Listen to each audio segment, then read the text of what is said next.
থাকবে এবং এইখানে টিল্ট মানে এইখানে কিন্তু আর কেউ থাকবে না।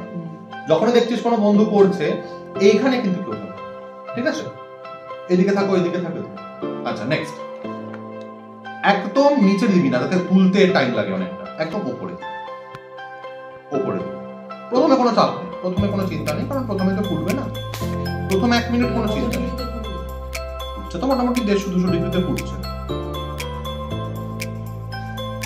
এই যে একটা আওয়াজ হচ্ছে এবং সবাই কালার চেঞ্জটা খেয়াল কর, কিন্তু এই কালার চেঞ্জটা খেয়াল করতে গিয়ে ওভার এক্সাইটেড হয়ে খেয়াল কর, ওটা খেয়াল করতে ভুলে যাবি না যে ফুটছে জিনিসটা।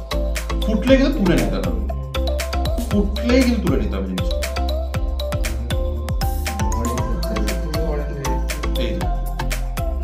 ব্যাস, তুমি আর করবেই না, এখানেই শেষ করে দেবে, তোমার কালার চেঞ্জ হয়ে গেছে, তুমি আর করবে না। এই যে ওভার এক্সাইটেড হয়ে লোকজন কি করে, এরকম অনেকক্ষণ এখানে করে, এই দেখ দেখ কালার চেঞ্জ হয়েছে, দেখ দেখ বলে ওই কোন একটা বন্ধু আছে তাকে ডেকে আনবে, এইটা করতে গিয়ে এই সমস্যাটা করে, ওটা করবি না। এইটা হচ্ছে ওয়ার্নিং সাইন। এই যখন উঠছে সঙ্গে সঙ্গে সরিয়ে নেবে, কারণ ও কিন্তু এর পরের স্টেপটা আমি যদি ধরে রাখতাম, পরের স্টেপটাতে পুরো বেরিয়ে এখানে। তো this is the warning sign, একদম দিস ইজ দ্য ওয়ার্নিং। এই যে যেটা আওয়াজ হচ্ছে এবং ওপরটা এই যে অন হচ্ছে ফ্যান, এইটা কিন্তু খতরনাক সাইন। এইটা হওয়া মানে পরের স্টেপই হচ্ছে বেরিয়ে যাবে দুধ করে, এবং তুই ভাবিস না যে আস্তে আস্তে উঠতে উঠতে উঠবে, এক ধাপে বেরিয়ে যাবে, ঠিক আছে? এইটা হলো